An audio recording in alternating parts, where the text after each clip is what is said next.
Ikhwat dan akhwat sekalian yang dirahmati Allah Subhanahu wa taala. Alhamdulillah pada malam yang berbahagia ini Allah Subhanahu wa taala pertemukan kita kembali dalam kajian lanjutan Ahkamul Janais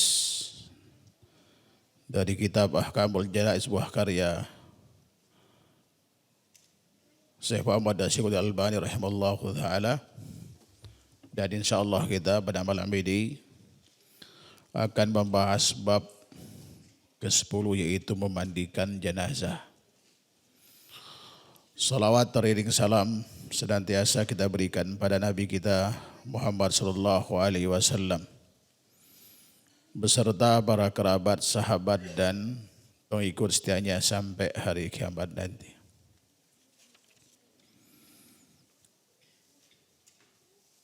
Qala al-muallif rahimahullahu ta'ala, yaitu ghusl mayyit, yaitu memandikan jenazah. Dan ini bagian dari hak saudara kita yang wafat, yang merupakan kewajiban bagi kita yang masih hidup.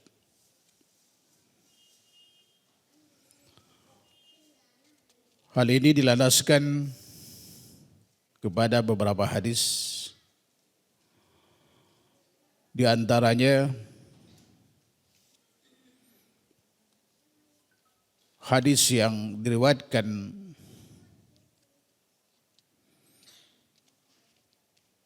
oleh Ummu Atiyah yang diriwayatkan oleh Imam Bukhari, Imam Muslim, Abu Dawud, Nasai, Tirmidzi dan yang lainnya.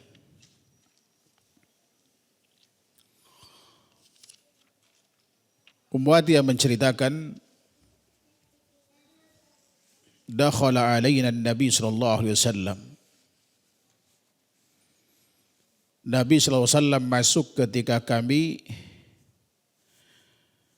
wa nahnu naksilu ibnadah, yaitu Zainab, ketika kami sedang memandikan jenazah putri beliau, yaitu Zainab, salah satu dari istri dari sahabat mulia Utsman bin Affan radhiyallahu anhu. Faqala iksilnaha thalasan aw khamsan, atau dalam riwayat aw sab'ah aw aktsaru min dzalik, in ra'aitunna dzalik bima'in wa sidr.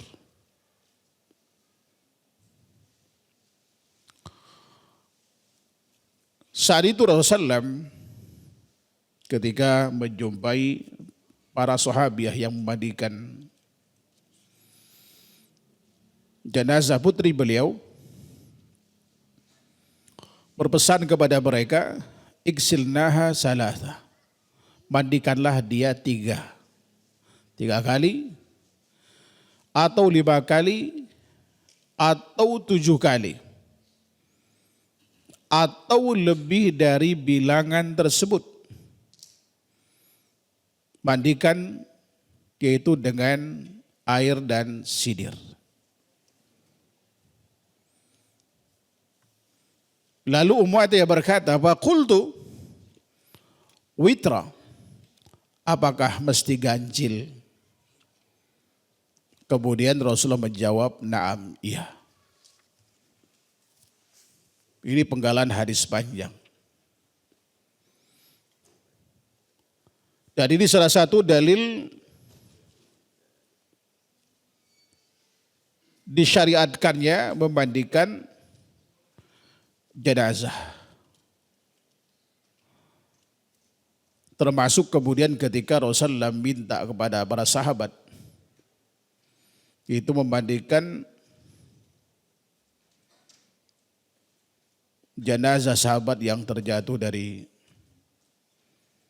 ontanya di Arafah, iksiluhu bima'in wa sidr. Mandikanlah dia dengan air dan sidir, itu daun bidara. Bahkan para sahabat Nabi SAW juga memandikan jenazahnya Rasulullah SAW ketika beliau wafat.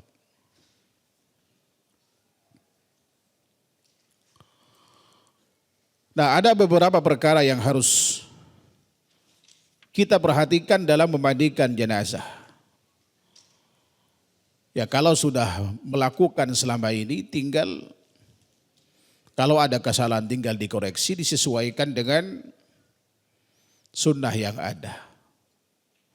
Adapun yang telah berlalu, ya tinggal kita minta ampun Allah Subhanahu wa taala atas kesalahan kita kalau ada kesalahan. Ya, karena sejatinya kita dituntut dalam agama ini hanya mengamalkan ilmu yang kita tahu. Dan kita wajib untuk senantiasa mengupgrade ilmu kita dalam segala hal terkait dengan agama ini, tak terkecuali dalam menangani jenazah. Karena memandikan jenazah ini bagian dari ibadah. Sementara ibadah itu tauqifi. Ya, sehingga tata caranya memandikan jenazah harus sesuai dengan tuntunan agar sempurna ittiba kita pada sunnah Rasulullah, sekaligus juga otomatis kita sempurna dalam meraih pahala itu. Ya, dan umumnya di masyarakat itu tumbuh para orang-orang yang menangani jenazah. Kadang-kadang hanya turun-temurun ilmunya. Kita harus berterima kasih kepada mereka yang telah mau mewakafkan diri untuk menangani jenazah. Bisa di kampung-kampung itu ada orang-orang yang memang secara sukarela. Karena keterpaksaan tidak ada yang lain yang mengurusi jenazah itu. Kalau sampai sekarang kita dapatkan orang-orang semacam itu, tinggal dikasih apa? Mungkin macam daurah gitu ya, edukasi pada mereka. Agar kemudian mereka terus melanjutkan itu, dikoreksi kesalahan yang telah berlalu. Bukan kemudian kita cibiri, kita hina mereka. Sementara terkadang kita yang ngerti sunnah pun ya, tidak mau memandikan jenazah dengan banyak alasan.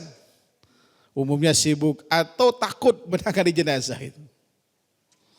Ya kan? Kita harus berterima kasih pada ya guru-guru kita yang telah mengajarkan, walaupun ada kesalahan, tinggal diluruskan aja kesalahan itu. Ya kan? Sampaikan dengan ya bijak, datangi ke rumahnya atau kasih buku semacam ini, hadiahkan pada mereka. Atau undang mereka supaya ikut daurah terkait dengan penanganan jenazah. Ya, sehingga banyak orang yang mengerti dan tidak perlu lagi mengundang orang lain yang berbayar. Karena rata-rata sekarang ini penanganan jenazah itu Masya Allah. Saya baru tahu ketika tinggal di Bogor aja. Sebelumnya di kampung saya nggak ada yang dibayar. Semua free. Saling tolong menolong. Sukarela. Mulai yang gali kuburan ada uangnya. Mandikan ada uangnya. Nyolatin ada uang, itu bervariasi. Ya kan? Ada yang dari 20 kalau anak kecil, agak gede sedikit 50. Ya bosnya kisaran 20 sampai 500. Bayangkan kalau yang nyolatin satu masjid. Bahkan ada yang rela tidak sholat karena nggak dapat bayaran. Inna lillahi wa inna ilaihi rajiun. Ini kalau dibiarkan nanti nggak ada yang nyolatin kita di saat kita wafat. Oleh karenanya anak-anak kita, ya kan, orang-orang di sekitar kita, ya kasih edukasi terkait dengan cara menangani jenazah. Mulai dari awal sampai terakhir. Termasuk kemudian memandikan jenazah. Agar tidak dimonopoli orang-orang tertentu. Dan menjadi profesi. Nah, di poin ke-28, bab memandikan jenazah ini, Syekh Albani mengatakan disunnahkan bersegera memandikan jenazah. Jadi kalau sudah wafat segera diurusin jenazah itu. Jangan nunggu kerabat yang minta ditunggu. Ya kan? Kan biasanya ada yang ditaruh di peti, di es dulu gitu ya. Di kulkas. ada yang seminggu, 2 minggu, kesian mereka itu. Andai kata ketemu juga nggak diapa-apain kan? Emang bisa ngomong kan enggak?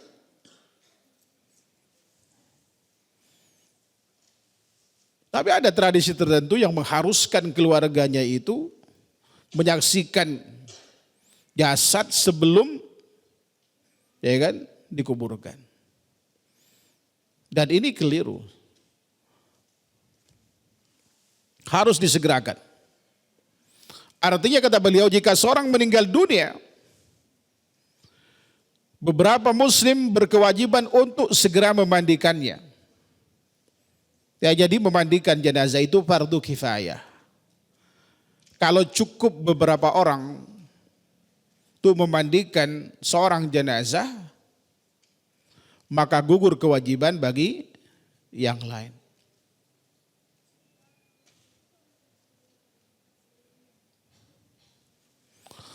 Tentang kewajiban memandikan jenazah, hal ini kata beliau didasarkan pada perintah Rasulullah SAW.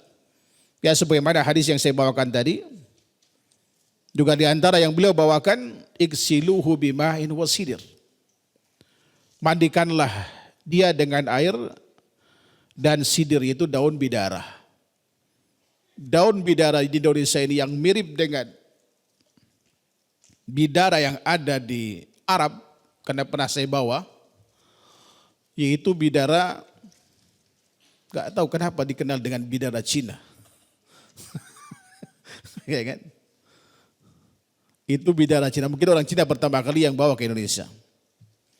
Di kita ada dua, ada bidara laut, ada bidara Cina. Bidara laut itu biasanya daunnya besar, lebar, berduri juga, dan buahnya agak gede. Dan itu tidak mirip dengan yang di Saudi. Ya kan? Yang mirip itu yang dikenal dengan bidara Cina yang biasa digunakan untuk ruqyah itu. Dan perintah iksilu, dan juga dalam hadis tadi riwayat Bukhari dan Muslim itu iksilnaha thalasan dan seterusnya. Ini fi'il amr. Dan kita tahu dalam kaidah usul dikatakan al-aslu fil amri lil wujub illa ma dalal dalil ala khilafih.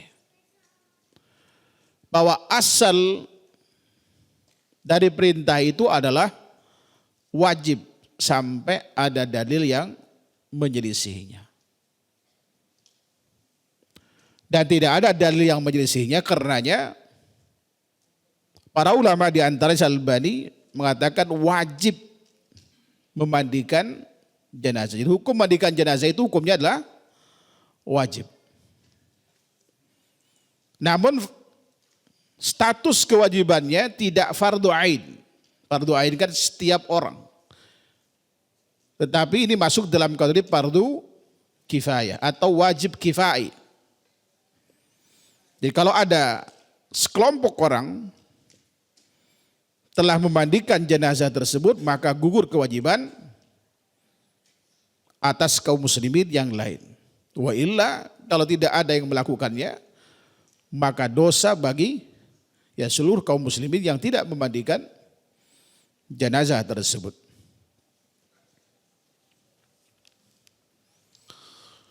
Poin yang ke-29, sunnah dalam memandikan jenazah.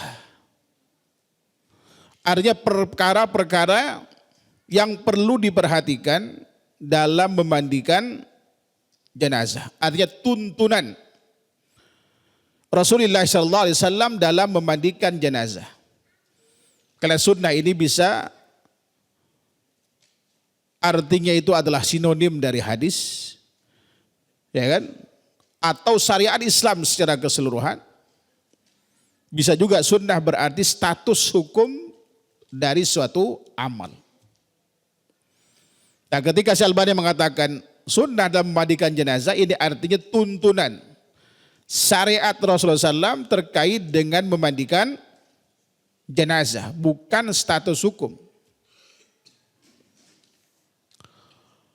Lebih lanjut Syalbani mengatakan dalam memandikan jenazah orang muslim diharuskan bagi kita supaya benar-benar memperhatikan beberapa hal atau sunnah Nabi SAW yang berikut ini. Yang pertama, memandikannya 3 kali atau lebih. Menambah dari 3 kali apabila memang dipandang perlu oleh orang-orang yang memandikannya. Ada kondisi misalkan jenazah itu bersih. Ada kawan saya, ya sepertinya dia tahu beliau mau wafat. Dan ada perubahan drastis itu, teman SMA. Ini cerita istrinya. Jadi malam itu dia mandi. Setelah mandi kemudian dia ngajak jalan istrinya. Berdua anaknya tinggal di rumah itu. Ya kan, semacam bernostalgia. Kemudian pulang. Setelah itu dia berhubungan badan, mandi lagi. Ya kan, setelah sholat. Setelah qiyamul lail kata istrinya itu, dia merasa ada sesuatu di badannya dan itulah akhir dari hayatnya beliau itu. Jadi malam itu mandi 2 kali. Ya tentu dalam kondisi semacam ini, karena dia udah mandi kan. Walaupun saat itu dia mandi janabat. Karena dia melakukan sholat malam itu. Badan tidak terlalu kotor. Dalam kondisi semacam ini ya cukup 3 kali. Ya 3 kali itu artinya kita bolak-balik 3 kali mandikan itu. Ya kan? Baru kemudian kita selesai. Tapi kalau misalkan mungkin yang meninggal, ya kan, dalam kondisi ya fisiknya yang memprihatinkan, mungkin ada yang luka, ya kan, atau kemudian yang bernanah dan lain-lain, atau luka terbakar, ya itu perlu dia ekstra hati-hati dan memandikan mungkin untuk membersihkan kotoran-kotoran atau najis-najis itu lebih dari 3 kali. Makanya Rasulullah perintahkan iksilna thalathan au khamsan au sab'an au aksar min dzalik. Mandikan dia 3 kali, 5 kali, 7 kali atau lebih dari itu jika dipandang itu dibutuhkan. Ketika Ummu Atiyah berkata, apakah harus ganjil? Kata Rasulullah, iya. Jadi boleh 3, 5, 7, 9, 11 dan seterusnya. Tergantung atau sesuai dengan kebutuhan. Ada terkadang itu jenazah yang ada masalah dengan pencernaannya.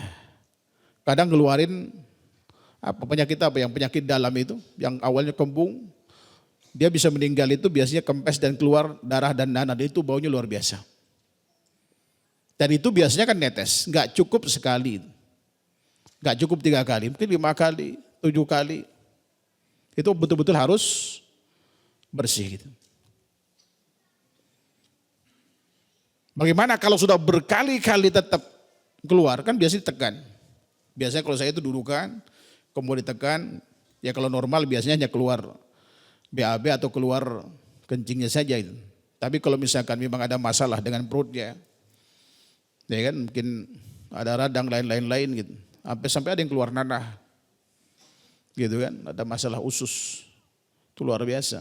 Biasanya darahnya itu masalah baunya itu, luar biasa bau. Dia kan ditekan, dia keluar itu biasanya. Ya semampu kita. Baru kemudian kalau memang tidak, udah berkali-kali, tinggal sedikit, tinggal dikasih sudah berikhtiar maksimal. Karena kalau terlalu banyak juga bisa lecet gitu kan. Bahkan saya pernah jadikan jenazah itu sampai ini terkelupas gitu. Rupanya beliau ada panas, sakitnya itu luar biasa, panas sebelum wafat itu. Sampai terkelupas ini jadi. Saya suruh ke anak-anaknya, suruh hati-hati gitu kan, dan kita mandikan hanya sehingga saya 7 kali pada saat itu. Jadi setiap orang, ya kan, beda-beda. Jadi minimal 3 kali, maksimal ya sesuai dengan kebutuhannya saja. Atau sesuai dengan kondisi jenazah. Kalau udah nggak bersih ya cukup. Kemudian yang kedua, memandikannya dengan bilangan ganjil. Ya sebagaimana dalam hadis tadi, 3, 5, 7 atau lebih dari itu, dan dipastikan ganjil, sebab Rasulullah ketika ditanya oleh Ummu Atiyah dalam hadis dari Imam Bukhari dan Muslim tadi, beliau katakan, witran, apakah harus ganjil Rasulullah? Rasulullah menjawab, qala na'am, ya.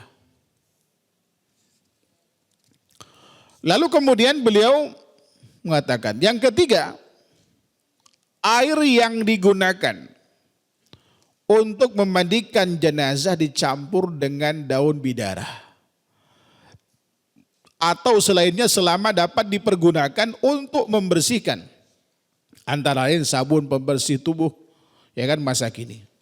Ya biasanya minimal itu ada 3 macam air. Satu air biasa, yang kedua air sabun. Kalau sekarang itu sebetulnya kalau ada bidara, utamakan bidara, ya kan? Karena sunnahnya demikian. Karena bidara itu bukan hanya sabun, ya kan, menduduki posisi sabun dan dia bisa membunuh kuman gitu. Bahkan Profesor Wade Metropi mengatakan, jadi kalau orang ada ketombean, disuruh ngulek daun bidara dan kemudian dikasih ke rambutnya itu, ke akar rambutnya, insya Allah kata dia itu bisa mengangkat ketombe. Karena memang bidara aslinya itu adalah obat. Ya kan? Makanya madunya pun madu paling mahal di Arab itu madu sidir jabali. Ya kan? Yang dari lembah sidir itu paling mahal. Kalau yang sudah ada sidir murah itu campuran itu. Biasanya campur yang asli itu dengan madu kasmir dan lain-lain. Ya kan? Itu daun sidir. Kalau memang tidak ada daun sidir, gantikan dengan sabun. Atau yang sejenis yang bisa menghilangkan kuman atau menghilangkan bau. Kemudian air yang ketiga kapur. Ya kan? Yaitu kapur barus kalau kita itu. Kalau enggak ada kapurnya ya menggunakan wewangian. Agar nanti begitu selesai dimandikan itu jenazah itu wangi. Apalagi misalkan jenazah itu mungkin ya sepekan baru dimandikan. Ya mungkin baru ketemu gitu, udah busuk dan seterusnya, itu Masya Allah baunya luar biasa. Jadi siapapun kita di dunia ini kalau sudah meninggal busuk, itu baunya lebih bau dari bangkai biasa itu. Karena manusia ini kan paling rakus, sapi dimakan, ya kan, kebo dimakan, kambing dimakan, ayam dimakan, semua dimakan. Makanya baunya luar biasa. Sekarang bolehlah harum kita, tapi udah meninggal, ya kan? Itu baunya luar biasa. Kemudian yang keempat, misalkan kalau diganti dengan sabun, ada sidir, boleh apa tidak? Ya sebaiknya utamakan sidir itu. Kecuali ketidakadaan itu. Kalau masih ada sidir, utamakan sidir. Jangan ngambil simpelnya. Tapi paling tidak kita sesuai dengan sunnah itu. Ya kalau enggak ada sidir boleh sabun gitu. Berarti ilahnya karena ketidakadaan itu. Yang keempat, di bagian terakhir dari proses pemandian jenazah, hendaklah airnya dicampur dengan wewangian dan kapur barus, lebih diutamakan dalam hal ini. Ya kalau memang tidak ada kapur barus, boleh diganti dengan wewangian yang ada. Yang dipastikan non alkohol ya. Ya kayak bibit. Ya kan, wangian itu Masya Allah. Ya enggak perlu mis, mungkin za'baran cukup gitu. Kemudian yang kelima, melepaskan jalinan atau kepang rambut jenazah sebelum membasuhnya dengan sebaik mungkin. Ini bagi wanita. Karena sunnahnya wanita itu rambutnya dikepang 3 kan. bukan digelung atau di konde ya. Itu enggak boleh, itu punuk unta dilarang. Dan itu salah satu ciri wanita yang tidak bakal mencium bau surga. Ada hadis Muslim, Rasulullah bersabda, sinfani min ahlin nar lam arahuma. Qaumun ma'hum siyat ka'adnabil baqar yadribuna bihan nas. Wa kasiyatun ariyatun ma'ilatun mumilat. Ru'usunna ka'asnamil bukhadl. La yadkhulnal jannata. Wa innal jannata riuha la yujad masiratu kada wa kada, kata beliau. Ada dua kelompok manusia yang aku belum pernah melihatnya, kata beliau. Ada kaum yang dengan pecut seperti ekor sapi yang memecut orang, ini simbol ya pemimpin yang zalim, dan wanita yang berpakaian tapi telanjang, kena transparan, kena ketat gitu, atau tidak memenuhi syarat yang 10 dari standar pakaian syar'i wanita. Kemudian berjalan berlenggak-lenggok gitu. Kepalanya seperti punuk unta karena rambutnya di konde. Konde apa konde? Tahu kan? Yang agak muncong gitu. Dan mereka tidak akan masuk surga dan tidak akan mencium baunya walaupun jaraknya hanya segini dan segitu, kata Rasulullah. Atau kama qala alaihi salatu wassalam. Ini berarti mengepang rambut itu bagian bagi wanita, bagian dari sunnah Rasulullah sallallahu alaihi wasallam. Tidak boleh ngikutin tradisi dalam hal ini. Walaupun mungkin kurang estetik, tapi secara syar'i, ya kan? Kepangan sudah sesuai dengan syar'i, kita dapat pahala. Bayangkan setiap hari misalkan dikepang rambutnya, selama itu dapat pahala. Karena ada sedang mengamalkan sunnah Rasulullah SAW. Tapi sebaliknya ketika itu digelung, dikonde, selama itu pula durasi argo dosa itu terus mengalir. Nah, pada saat kemudian wafat, kepangan itu harus diurai. Ya sebagaimana ketika diurainya rambut wanita pada saat mandi pasca haid atau nifas. Kecuali mandi janabat itu dikasih dispensasi. Ya kan? Hanya disiram di atasnya saja, tidak perlu diurai. Kenapa demikian? Karena kalau haid dan nifas kan sebulan sekali. Kalau nifasnya itu hanya setahun sekali, 2 tahun sekali. Tapi kalau janabat bisa tiap hari. Mungkin kalau pengantin baru bisa 3-4 kali sehari. Bahkan saya dengar ada yang 6 kali. Ya kan? Bayangkan kalau dikepang, ya kan, diurai lagi, kepang lagi, itu beban bagi wanita. Nah kemudian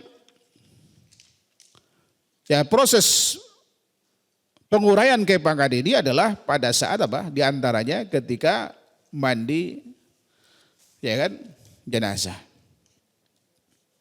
Sebelum dibasuh itu. Kemudian yang berikutnya, yang keenam, menyisir rambutnya. Yang ketujuh, ini khusus bagi jenazah wanita, rambutnya dibuat 3 kepang dan diletakkan di belakang tubuh bagian atasnya. Jadi kepang 3, 1 di sini, tengah, kemudian di samping kanan, kayak tanduk ini, sini 1, kemudian di tengah itu. Lalu kemudian ditaruh di bagian belakang. Di sunnahnya demikian.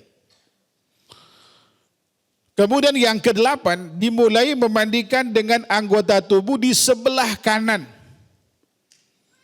Dan anggota tubuh yang biasa dibasuh saat berwudu. Ingat, ini bukan diwuduin ya. Umumnya di kita itu diwuduin dulu. Nanti kita bawakan hadisnya. Ya kan?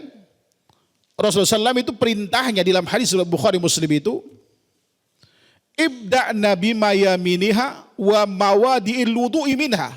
Mulailah oleh kalian, artinya ketika memandikan jenazah itu bagian kanannya dulu, baru kemudian tempat wudhu darinya. Rasulullah nggak perintahkan wadzinaha, wuduin dia. Tapi prakteknya di masyarakat itu justru di wuduin. Ya kan? Perintahnya adalah memulai dari yang kanan dan tempat wudhu, bukan diwuduin. Ini dua hal yang berbeda.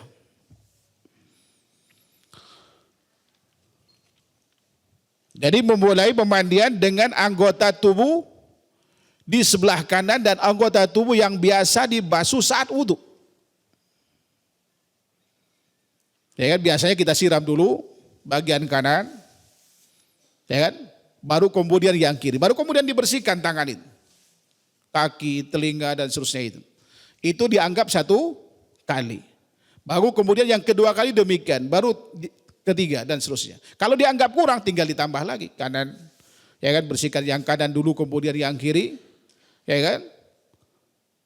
Baru kemudian di kanan kiri sampai 3 kali. Ya kalau mau 5 ya 5, mau 7 ya 7. Ya kan? Kalau suatu saat mau dipraktekkan boleh. Saya pernah dulu daurah berapa kali? 2 kali ingat. Di tahun udah lama sekali, 2009 seingat saya. Tapi kalau sudah ada timnya sini sudah aman lah. Ya kan?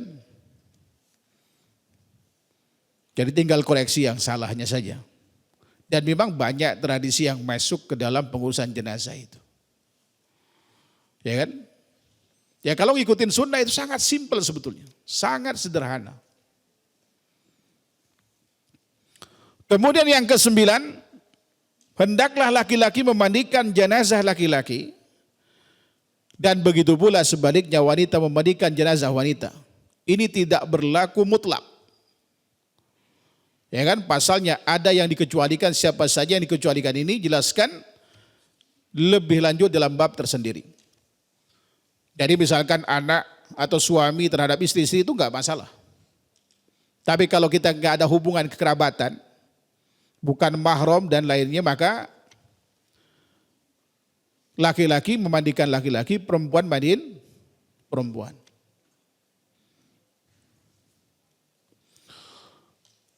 Hal ini berdasarkan hadis Ummu Atiyah. Beliau bercerita,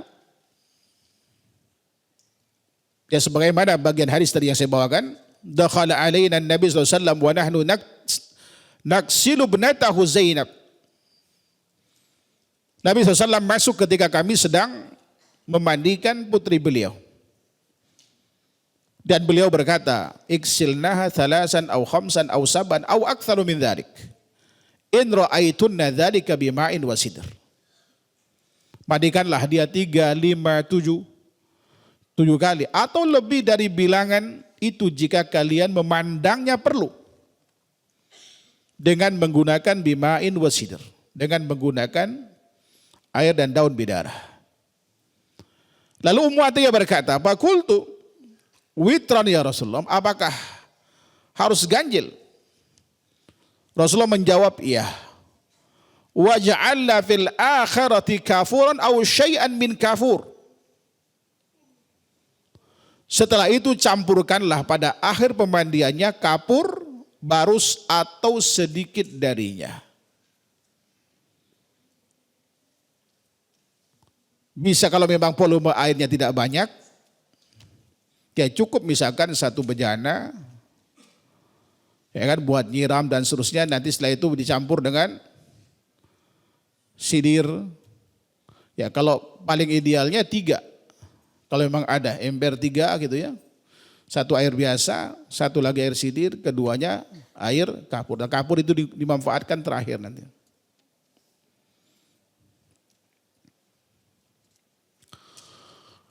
Kemudian faida faraktunna fa'adinnani, kalau kalian telah selesai memandikannya, beritahu aku, kata beliau. Selesai memandikan jenazah ini, kata Ummu Atiyah, kami beritahu beliau itu. Fa'alqa ilayna haqwahu faqala ash'irnaha iyyahu ta'ni izarahu. Qalat wa masyadnaha thalasa kurun aw fi riwayatin naqadnahu thumma ghasalnahu fadaffarna sya'raha thalasa athlath qarnaiha wa nasiyatiha wa alqainaha khalfaha. Qalat wa qala lana ibda'na bima yaminiha wa mawadi'il wudu'i minha.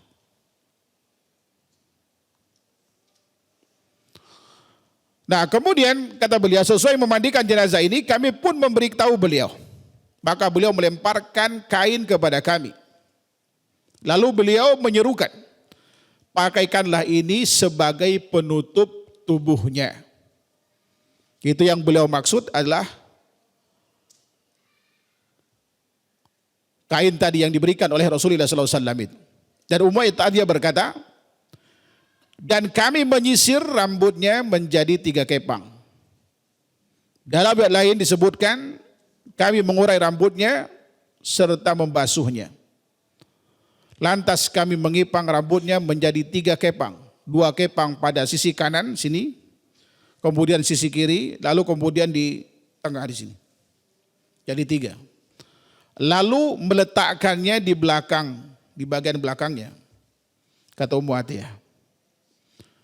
Ummu Atiyah kemudian mengatakan, beliau bersabda, mulailah dengan anggota tubuh yang kanan dengan anggota wudhunya. Ini perintah Rasulullah SAW ketika memandikan apa? Jenazah. Sebetulnya sangat simpel kan. Adapun kemudian didudukkan itu kalau misalkan karena khawatir apa? Khawatir ada najis, baik itu kencing ataupun BAB-nya.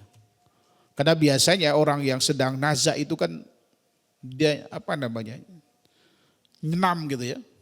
Dan terkadang keluar cairan. Ada yang keluar BAB dan kecuali ya seperti tadi mandi dulu ya kan. Dia seakan-akan merasa ingin wafat.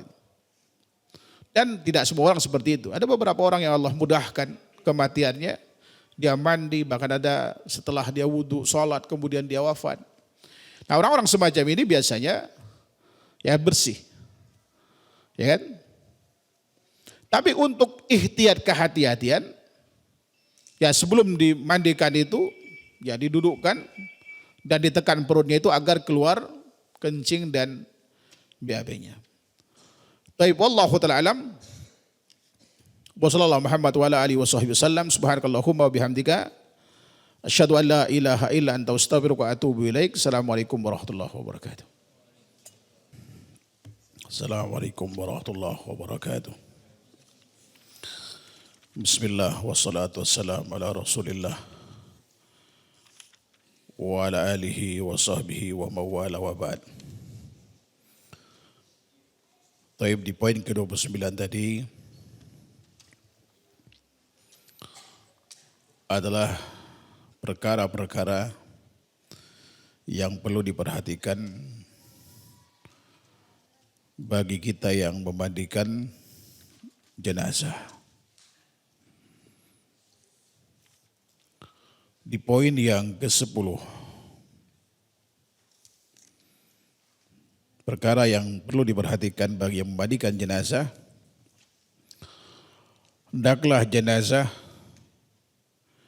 dimandikan dengan menggunakan waslap atau semisalnya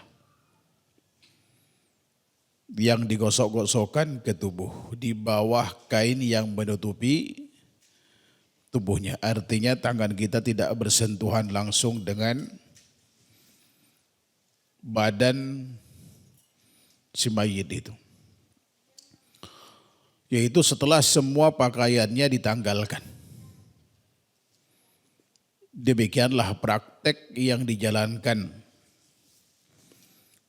pada masa Nabi SAW,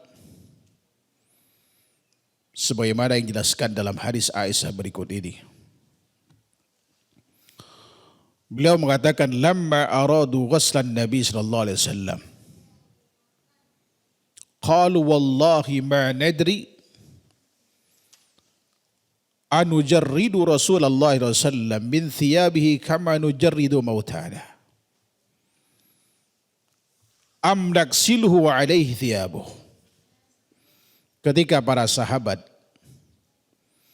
ingin memandikan jenazah Nabi sallallahu alaihi wasallam,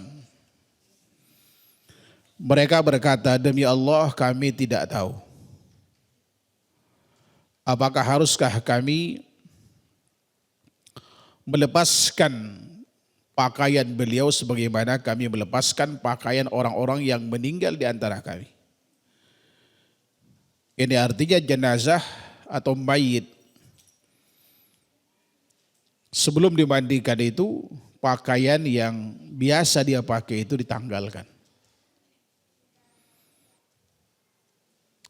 Lalu kemudian ditutup dengan kain. Kalau kita orang Kalimantan nyebutnya dengan sampir, sarung panjang itu. Kalau bahasa ini siapa?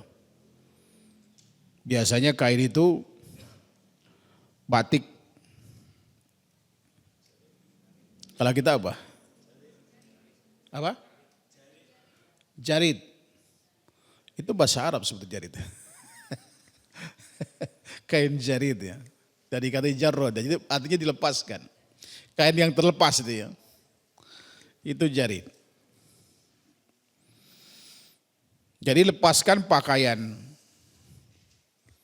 yang dikenakannya, baru kemudian ditutup dengan kain itu. Sebisa mungkin ada, paling enggak itu ada 2 orang yang megang kain itu. Kalau bisa ya 4 orang lebih aman.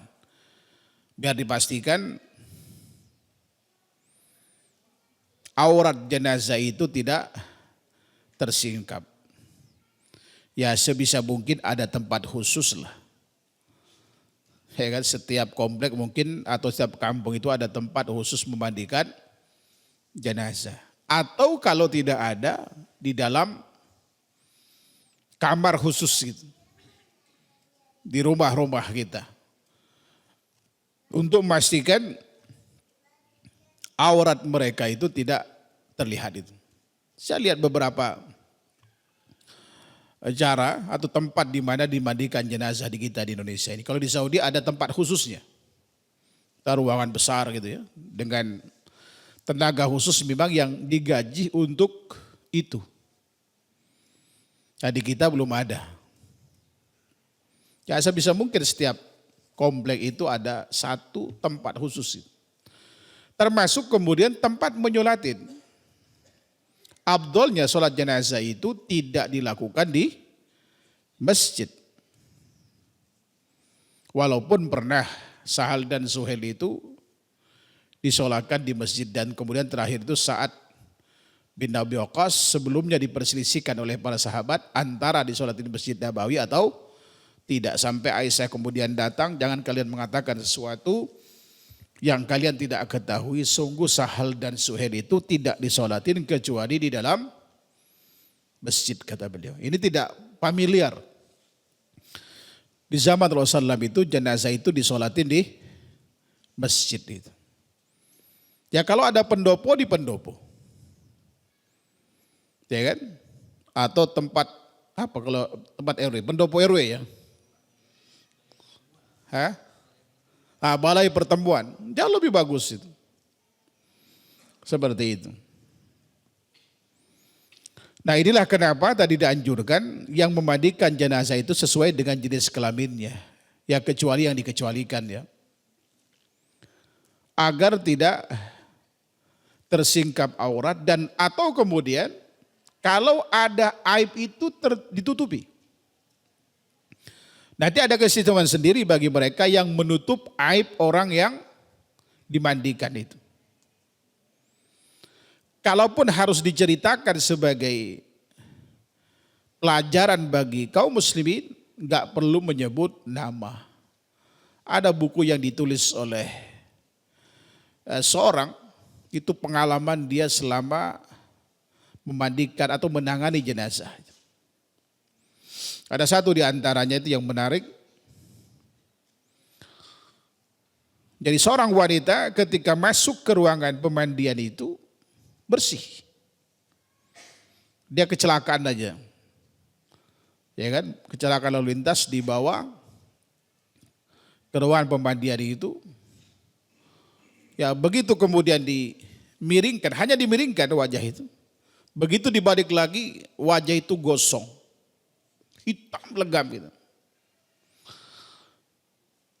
Dan akhirnya kemudian dia tutup rapat-rapat sampai suaminya pun tidak boleh melihatnya itu. Keluarganya pun dilarang. Nah, karena ada kejanggalan, akhirnya kemudian ditanyakan tentang sebab kematian dan kemudian kebiasaan dia seperti apa gitu. Ya rupanya memang akhwat ini kalau suka dandan. Ya kebiasaan dia, tapi ini tidak boleh juga dijelasir gitu ya. Ini untuk kasus dia gitu. Dan dia masalah bersolek yang luar biasa sebelum pergi ke pesta perkawinan kerabatnya itu. Dan dalam keseharian memang suka dandan di hari-hari biasa itu. Ya kan, qadarullah, ya kan, Allah hitamkan wajah sehitam-hitamnya itu. Sampai keluarganya penasaran kenapa dan dikasih tahu mereka, ya kan, diedukasi agar kemudian dia tidak perlu bertanya hal itu biar tidak saling menyalahkan satu sama lainnya. Ya kan, itu cara, ya kan, Islam menutup aib, ya kan, saudaranya itu. Ya sebagaimana ada hadis Nabi SAW, ada keistimewaan menutup aib. Di antaranya, ya hadis Nabi SAW dalam riwayat Imam Al-Hakim dan Baihaqi, man ghasala musliman fakatama alaihi, ghafara lahu Allahu 40 marrah, wa man hafara lahu fa'ajannahu ujri alaihi ka ajrin maskanin askanahu iya ila yaumil qiyamah. Wa man kaffanahu kasahu Allahu yaumal qiyamah min sundusin wa istabrakil jannah. Jadi barang siapa yang memandikan seorang muslim dan menyembunyikan aibnya dengan baik. Hatta itu kepada keluarganya kalau misalkan keluarganya mungkin tidak baik agamanya. Untuk menutup rapat-rapat apa yang terjadi dengan si mayit itu. Apa imbalannya? Maka Allah Subhanahu wa taala akan memberikan ampunan dosa ya kan 40 kali kepadanya. Barang siapa yang membuatkan lubang atau kubur untuknya lantas menutupinya, maka akan diberlakukan baginya pahala seperti pahala orang yang memberikan tempat tinggal kepadanya hingga hari kiamat kelak. Masya Allah pahalanya itu. Tapi kalau niat gali kuburnya dapat duit 30.000, ya dapat 30.000 itu aja. Gak dapat pahala dari Allah Subhanahu wa taala. Ini luar biasa keistimewaannya. Barang siapa yang mengkafanainya, ini saya Allah akan memakaikannya. Padanya sundus itu pakaian dari kain sutra tipis. Dan istabrok pakaian dari kain sutra yang agak tebal. Jadi sundus dan istabrok ini kain sutra, tipis dan tebal. Gitu kelak di surga Allah Subhanahu wa taala di hari kiamat. Di dunia kita laki-laki dilarang untuk menggunakan apa? Sutra. Di akhirat insyaallah taala kita akan mengenakan itu. Di antara amal yang bisa kita lakukan untuk mendapatkan hal itu adalah menutup rapat-rapat aib jenazah. Baik itu keluarga kita ataupun saudara muslim kita. Nah kemudian lebih lanjut sahabat mulia, Aisyah kemudian mengatakan, Falamma ikhtalafu alqallahu alaihim an-naum hatta ma minhum rajulun illa wadaqanuhu fi sadrih summa kallamahum mukallimun min nahiyatil bait la yadruna man huwa adiksilun nabiy sallallahu alaihi wasallam wa alaihi thiyabuh faqamu ila rasulillah sallam faghasaluhu wa alaihi qamisuhu yasubbuna al-ma' fawqa al-qamis wa yudallikunahu bil qamis duna aydihim wa kanat Aisyah taqul law istakbaltu min amri mastadbartu ma ghasalahu illa nisa'u. Kemudian pada saat para sahabat berselisih tentang apakah pakaian Nabi tadi dibuka atau ya kan dibiarkan pada saat dimandikan, Allah Subhanahu wa taala membuat para sahabat tadi tertidur. Sehingga tidak ada seorang pun dari mereka melainkan dagunya menempel di dadanya, menunduk ke tidur mereka itu. Jadi Allah Subhanahu wa taala membuat para sahabat tertidur. Selanjutnya seseorang berbicara kepada mereka dari salah satu sudut rumah. Namun mereka tidak tahu siapa orang itu, hendaklah kalian memandikan Nabiullah sallallahu alaihi wasallam dalam keadaan beliau tetap mengenakan pakaian. Setelah itu mereka pun beranjak menuju jenazah Rasulullah SAW dan memandikannya dalam keadaan tetap mengenakan pakaian tersebut. Mereka menuangkan air ke atas pakaian beliau dan menggosok-gosokkan tubuhnya dengan menggunakan bajunya itu, tanpa menyentuh langsung tangan mereka. Jadi dari luar mereka menggosok-gosok jenazah Rasulullah SAW itu. Kemudian Aisyah berkata, seandainya aku mengetahui perkara ini sejak awal, niscaya tidak ada yang memandikan beliau kecuali istri-istrinya. Ini artinya juga salah satu dalil nanti yang digunakan Syekh Al-Albani rahimahullahu taala tentang dibolehkannya pasangan itu memandikan pasangannya. Jadi dalam hadis ini jenazah kaum muslimin ketika atau sebelum dimandikan itu dipastikan ditanggalkan terlebih dahulu pakaiannya. Nah, kecuali Rasulullah SAW, ini pengecualian, ini khususiyah bagi Rasulullah SAW. Jadi para sahabat umumnya ketika memandikan jenazah mereka ditanggalkan pakaian. Ya sebagaimana kata Aisyah tadi.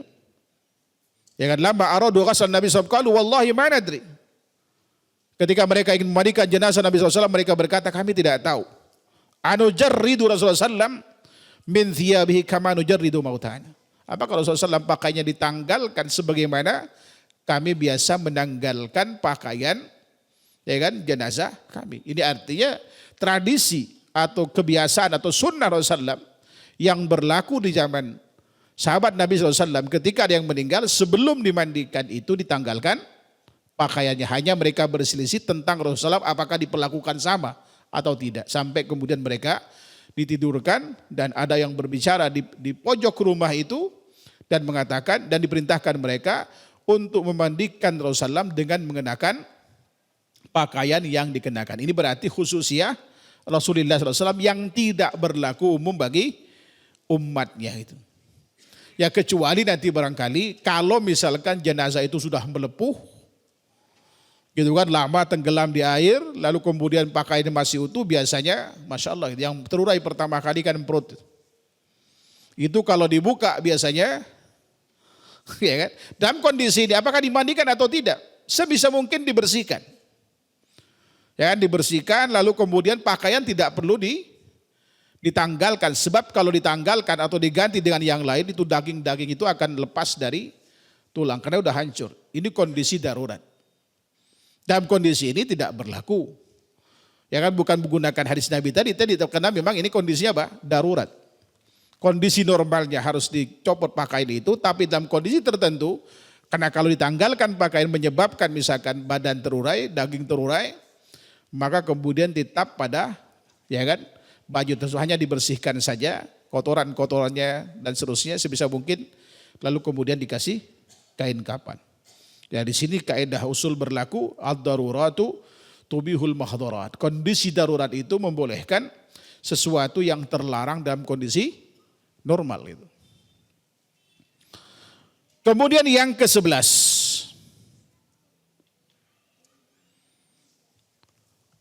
Poin keempat yang disebut di atas yaitu yang mencampur wangian ke air yang digunakan untuk memandikan jenazah.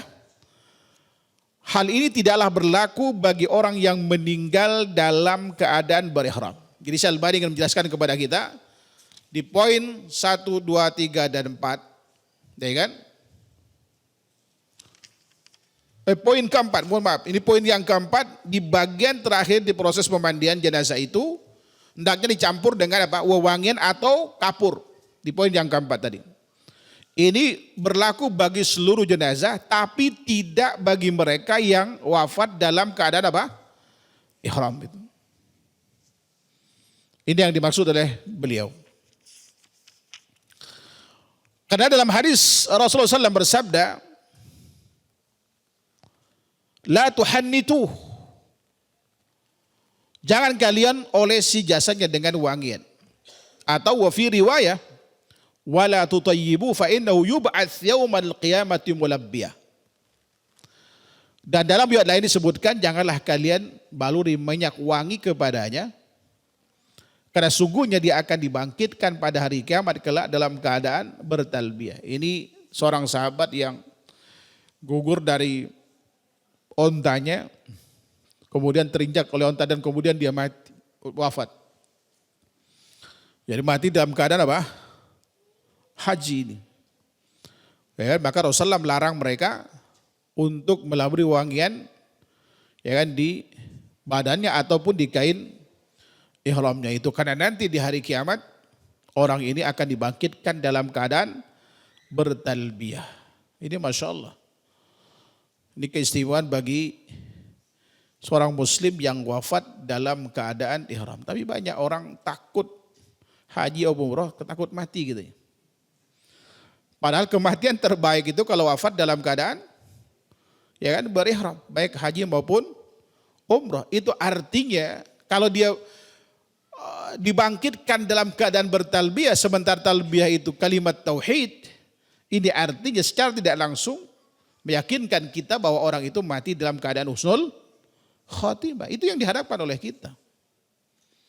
Memang tidak mudah meyakinkan orang. Bahkan ada seorang yang di Jakarta ini punya 16 kliniknya. Sampai usia 68 tahun pun dia nggak mau umroh, jangankan haji. Sampai dipaksa oleh anak-anaknya. Saya tanya, dia umroh bersama saya dan minta untuk didekati dan dinasihatin. Saya tanya, kenapa Bapak nggak mau umroh atau haji? Enak aja Pak Ustadz, itu ngayakan Saudi aja katanya. Ya kan? Dia termakan dengan ya isu yang mengatakan haji itu hanya buat kaya orang Saudi. Di orang kita banyak orang miskin.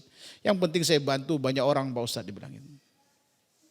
Saya awalnya tidak menentang karena beliau tidak mengerti. Lalu saya bilang ketika di Madinah, Pak, Bapak kan sebagai owner nih. Kalau andai kata Bapak sebagai karyawan, kan gaji itu ada dua. Ada gaji pokok, ada gaji ceperan.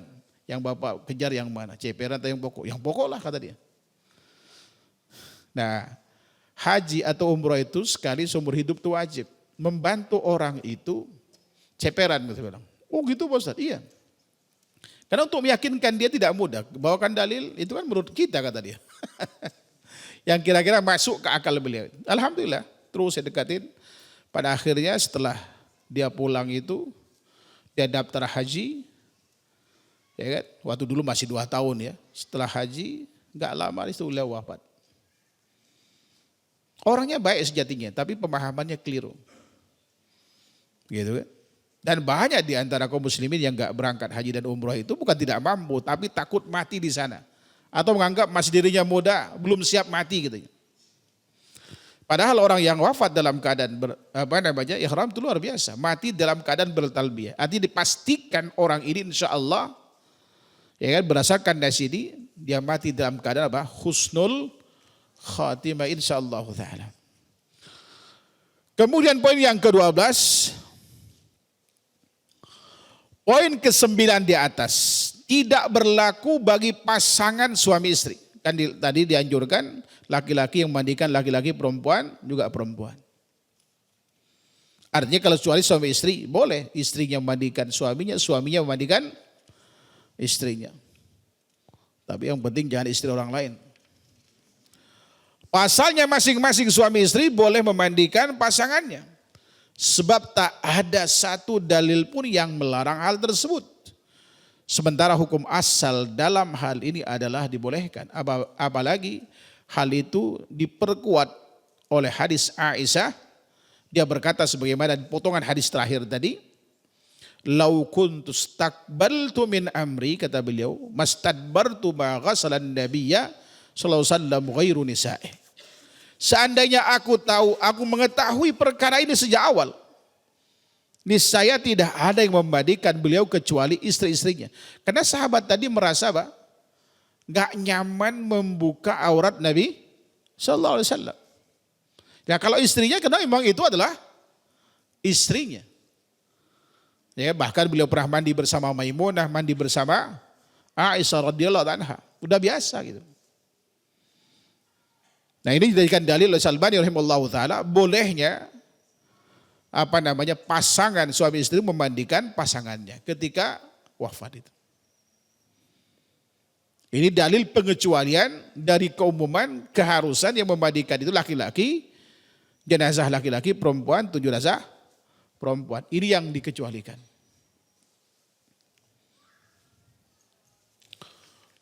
Wallahu ta'ala alam. Yang terakhir poin yang ke-13.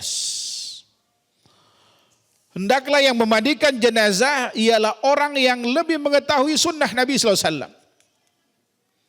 Apalagi apabila jenazah itu dari keluarga atau kerabatnya sendiri. Sebab orang-orang yang menangani pemandian jenazah Nabi SAW itu keluarga dekat. Yang kami sebutkan sebelumnya, itu sahabat mulia Ali bin Abi Thalib menuturkan, ghasaltu Rasulullah SAW faja'altu a'udhur ma yakunu minal mayyit falam ara syai'an wa kana tayyiban hayyan wa mayyitan sallallahu alaihi wasallam. Aku memandikan jenazah Rasulullah SAW. Beliau mantu sekaligus sepupu kan.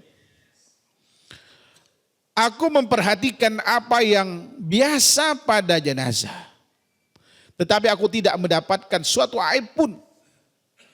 Keadaan tubuh beliau sangat bagus, baik ketika masih hidup maupun ketika sudah wafat. Hadis riwayat Imam Ibnu Majah, Imam Hakim dan lain-lain.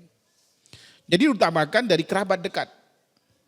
Maka sebisa mungkin anak-anak kita diajarkan di sekolah-sekolah itu, ya kan, fikih jenazah ini. Agar anak-anak kita kelak di saat kita wafat, mereka yang menangani kita. Ya alhamdulillah Bapak Ibu kami, keluarga yang menanganinya. Ya dulu di kampung Bapak Ibu yang menangani jenazah. Karena memang tidak ada yang mengurus jenazah itu. Karena keterpaksaan. Ya, karena keterpaksaan, ketidakadaan. Ini kewajiban bagi kita untuk mengajarkan ya masyarakat muslim ya untuk memahami tentang bagaimana cara ya kan Islam mengurus jenazah itu. Mulai dari awal sampai kemudian dikebumikan. Atau pasca wafat sekalipun. Ya kita harus berterima kasih pada Syalbani rahimahullahu ta'ala yang menghimpun data berserakan ini berdasarkan nas-nas dan kemudian beliau kaji. Kualitasnya kemudian disajikan dalam sebuah buku ya kan yang diberi nama Ahkamul Janaiz. Ini luar biasa buku ini. Ya kalau perlu antum yang punya uang, beli, taruh di masjid-masjid agar dibaca gitu. Itu manfaatnya besar. Mungkin bagi sebagian kita yang anggap itu biasa, udah orang lain, kita nggak mungkin akan mengurusi jenazah. Siapa tahu ada kondisi di mana tidak ada, kita telepon orang yang biasa menangani, mungkin sedang udur, sedang sakit. Siapa kemudian yang ngurus jenazah itu? Ya kan? Selain orang yang memang mengetahuinya. Ya kalau memang tidak ada selain kita, sementara kita nggak tahu, ya kan? Ya lakukanlah semampu kita. Oleh karenanya jauh sebelum ada kerabat kita yang wafat, sebaiknya kemudian kita mempelajari tata cara bagaimana kita ya kan memandikan jenazah dan seterusnya. Wallahu ta'ala alam. Ini saja barangkali yang bisa kami sampaikan pada kesempatan ini. Kurang lebihnya mohon maaf. Wallahu ta'ala a'lam.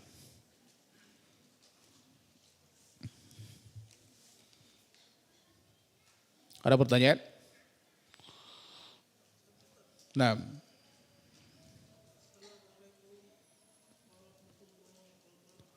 Waalaikumsalam warahmatullahi wabarakatuh.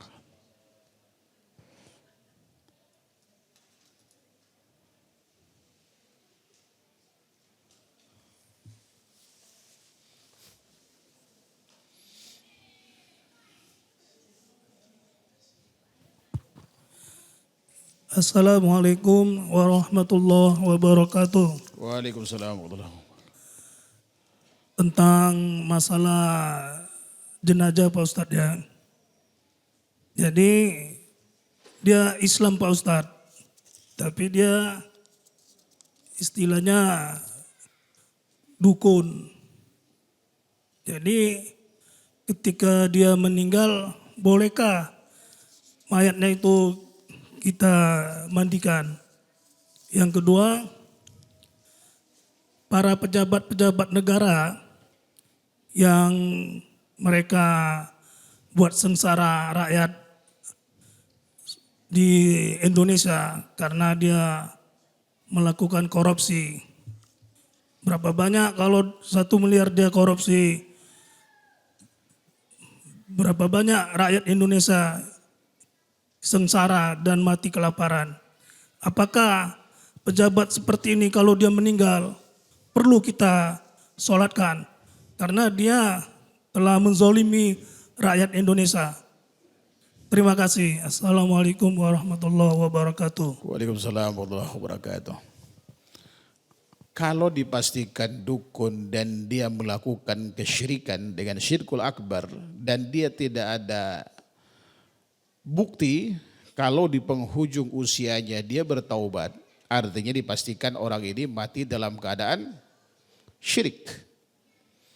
Kalau dipastikan demikian, karena syirik ini bisa mengeluarkan seorang dari Islam, maka jenazahnya tidak boleh diperlakukan seperti jenazah kaum muslimin, alias tidak dimandikan.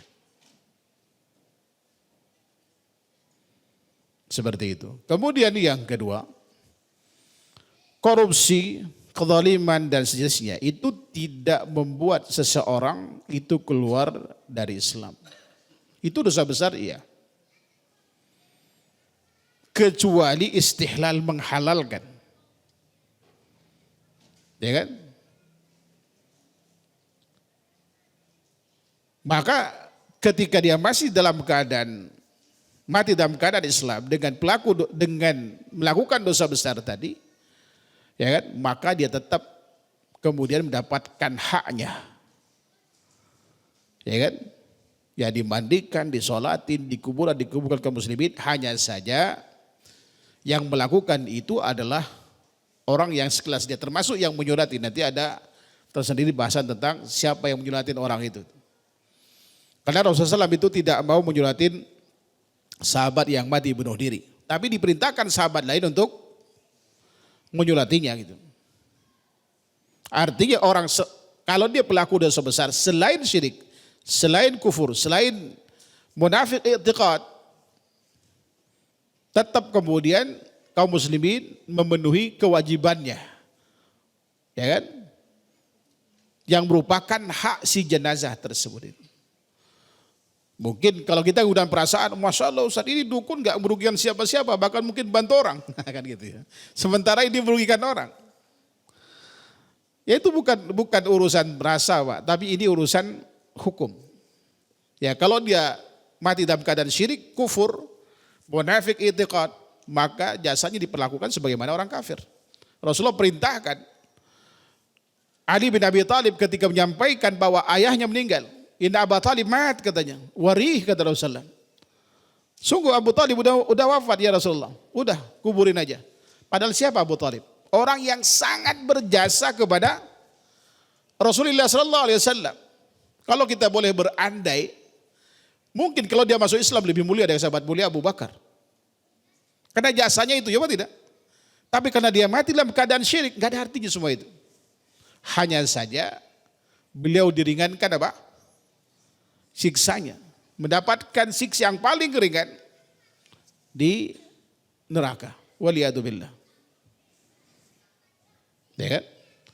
Tapi pelaku dosa besar sepanjang itu bukan syirik, bukan kufur, bukan munafik i'tiqad, tetap diperlakukan padanya sebagaimana jenazah kaum muslimin. Hanya saja yang menyolatin itu tidak boleh tokoh agamanya. Wallahu ta'ala alam.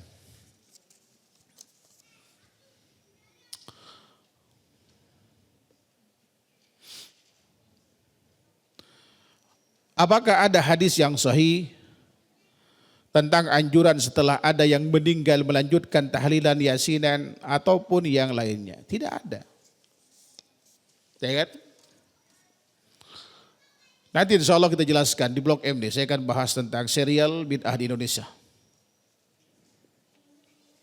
Bahkan fatwa hadis yang dibawakan athar dari sahabat mulia Umar tentang sedekah 7 hari dan seterusnya itu tidak ada asalnya. Hadis itu palsu, disebahkan kepada Rasulullah SAW.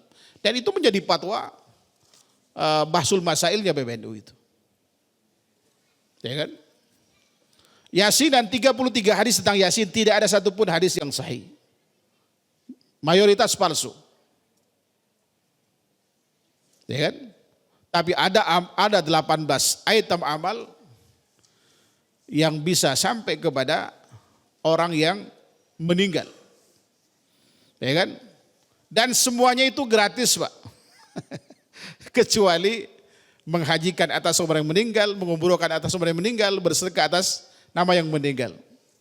Teknisnya tidak seperti yang kita lakukan di Indonesia. Ya di antaranya ada seorang sahabat datang menjumpai Rasulullah dan berkata, "Ya Rasulullah, hal baqiya li birrul walidaini abarruhuma bihi ba'da wafatihima?" Apakah masih ada bentuk baktiku kepada orang tuaku yang bisa kulakukan pasca wafatnya? Kata Rasulullah, iya.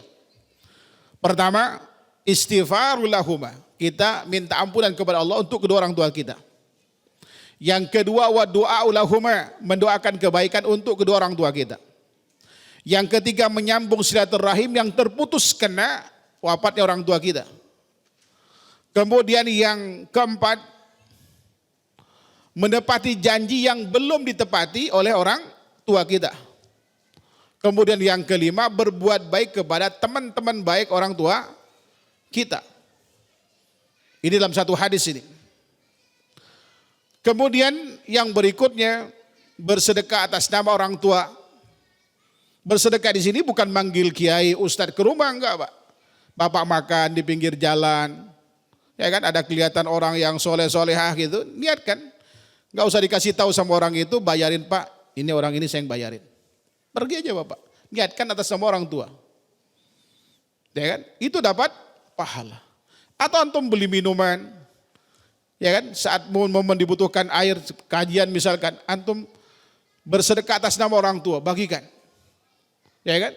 Itu bisa menghapus dosa orang tua. Menghajikan atas nama orang tua, menguburkan atas nama orang tua, membayar hutang piutang dan seterusnya. Ya, saya pernah kumpulkan data ini ada kurang lebih 18. Saya pernah bahas dulu di As-Sofa, temanya itu kado istimewa buat keluarga tercinta yang sudah tiada. Minus nggak ada tahlilan di situ. Bagaimana dengan baca Al-Quran? Baca Al-Quran tergantung cara, Pak. Ya kan? Bacaan Al-Quran itu tergantung cara.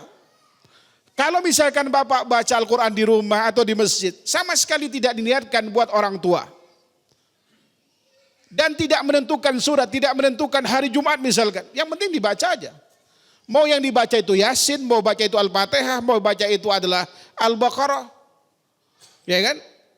Antum baca seperti biasa, pahalanya nyampe pada orang tua. Tapi kalau kemudian kita niatkan pahala baca Al-Quran kita, ditentukan suratnya Al-Fatihah misalkan, ditentukan surah Yasin misalkan, atas nama orang tua atau baca Al-Quran secara umum, lalu kemudian dikhususkan untuk orang tua, itu enggak nyampe. Karena tidak ada tuntunan yang demikian itu. Ya kan?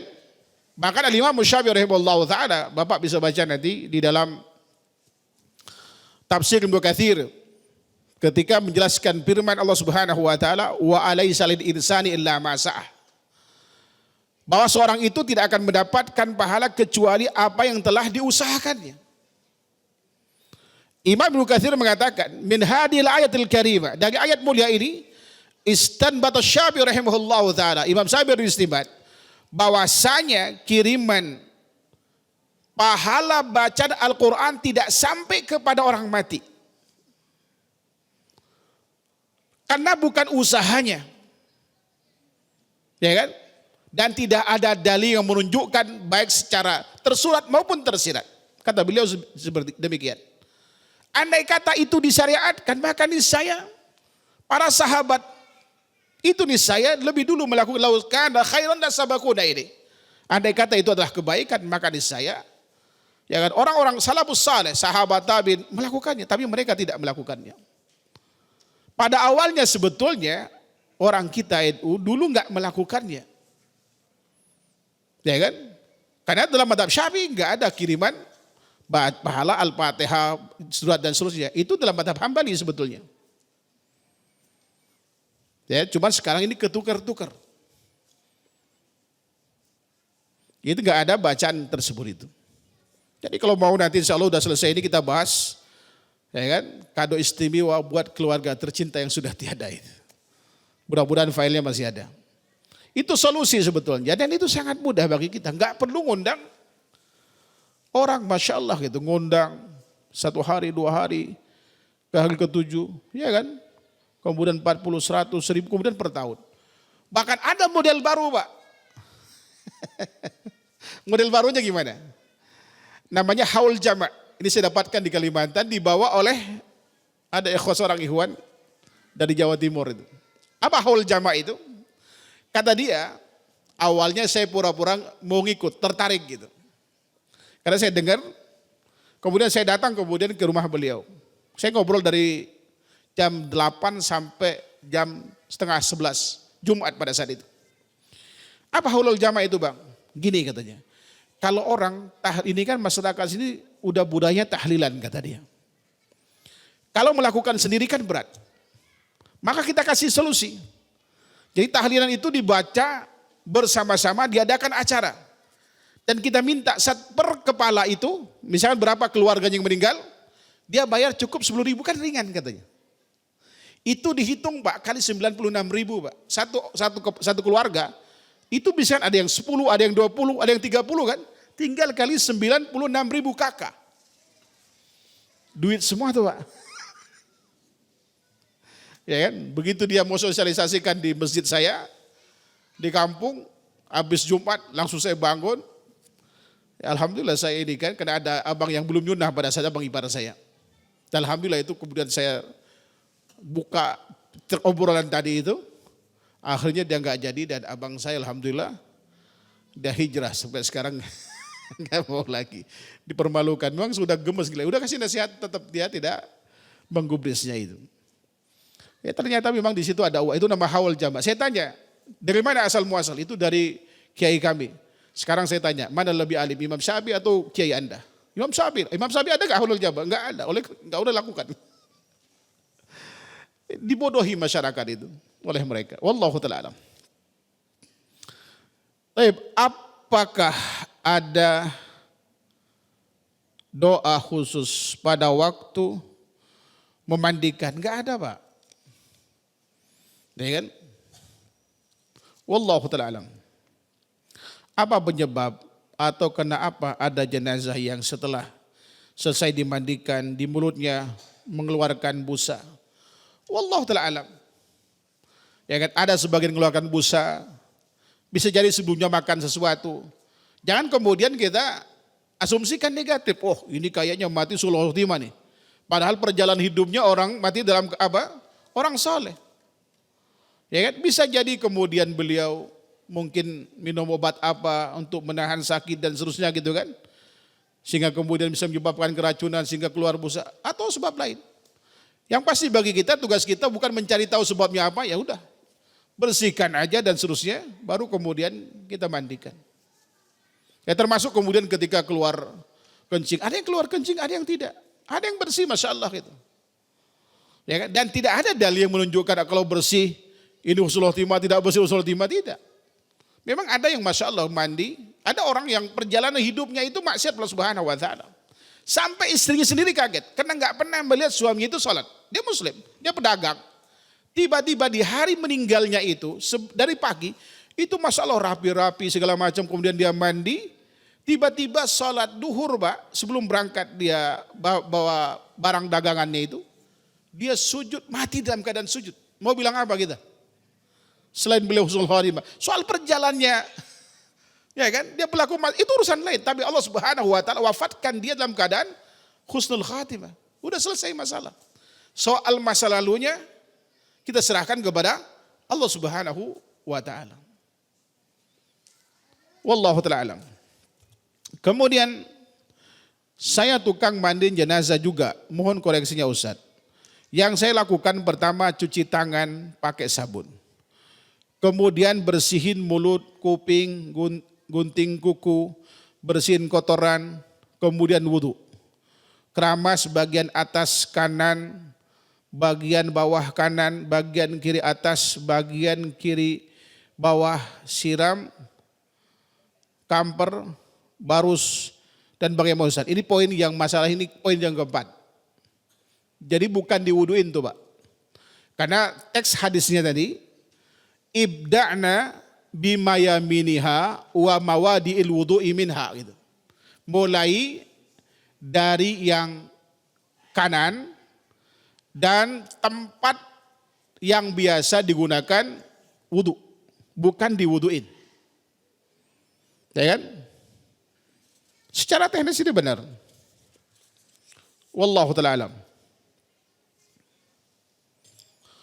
Jadi budaya wudu ini terus ditinggalkan. Ya kan? Sama di kampung juga saya sama. Saya coba cari begitu baca hadis yang dibawakan Syekh Al-Albani rahimahullah ta'ala. Oh ternyata tidak diwuduin gitu. Perintahnya itu mulailah dari yang kanan dan tempat di mana biasa dia wudu itu. Jadi tangan dulu ya, kuping kanan, kaki kanan dan seterusnya gitu. Baru kemudian disiram. Ya membersihkan sebetulnya teknis kayak membersihkan kuku kan memang tidak ada nasnya Pak. Tapi kalau memang itu dibutuhkan nggak masalah. Ya kan itu dibuang kuku-kuku semua dibersihkan. Ya kan kemudian kumisnya dipangkas kalau jenggot nggak boleh. Ketiak juga dan segala macam gitu kan dibersihkan semua. Baru kemudian didudukkan. Ya kan ditekan perutnya itu supaya kotoran-kotoran itu keluar semua misalkan seperti itu. Baru kemudian setelah itu disiram gitu. Yang penting kombinasinya 3 kali pertama itu ya air biasa, kemudian sidil dan kapur. Kalau masih dianggap kurang lakukan lagi, ya kan tambah lagi 5, 7 dan seterusnya. Baik, wallahu taala alam. Sallallahu Muhammad wa ala alihi wasallam. Subhanakallahumma wa bihamdika asyhadu an la ilaha illa ant astaghfiruka wa atubu ilaik. Assalamualaikum warahmatullahi wabarakatuh.